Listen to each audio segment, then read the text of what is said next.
30 definition of terms Corlea to orientation quiz introduces basic security policies and awareness to new personnel. Initial training quiz provides detailed security procedures, responsibilities, and compliance requirements.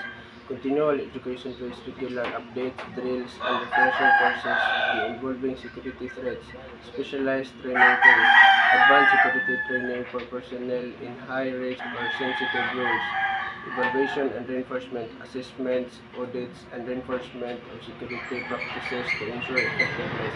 Security guard, an individual responsible for protecting people, property, and assets. Security guard force, a group or unit of security guards working together under a structured system. Visitors movement control regulates the entry, stay, and exit of visitors in a secured area. Package movement control ensures all incoming and outgoing packages are respected and logged.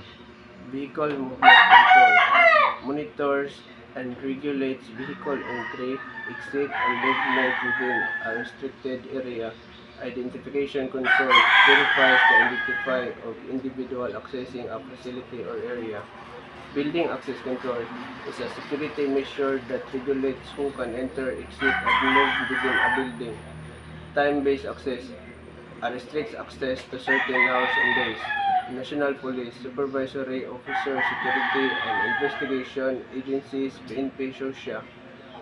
Obedience to laws and regulations. Follow all legal orders, security protocols, and company policies.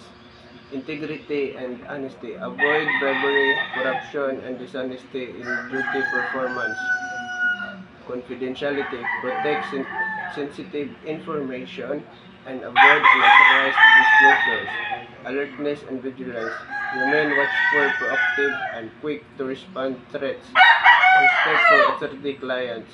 Maintain professionalism dealing with superiors, clients, and the public. Respect for human rights. Treat everyone with fairness, dignity, and without discrimination.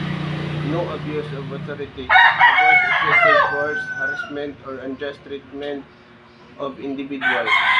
Discipline and responsibility. Be punctual, follow duty schedules, and fulfill all responsibilities. Proper use of force. Apply force when only necessary and in accordance with the law. Community engagement. Cooperate with the law enforcement and assist in maintaining public order. Agency hired security guards employed by private security agencies and deployed to business, malls, banks, and the other establishments. Company hired security guard directly employed by a company to protect its own premises and personnel. Government security force. Security personnel assigned to government officers, security personnel, and infrastructure. Auxiliary security force. Trained civilian security personnel assisting law enforcement in specific areas like subdivision and transport terminal. Clear protection. Intensity is focused to intruder while the observer is remain comparative darkness.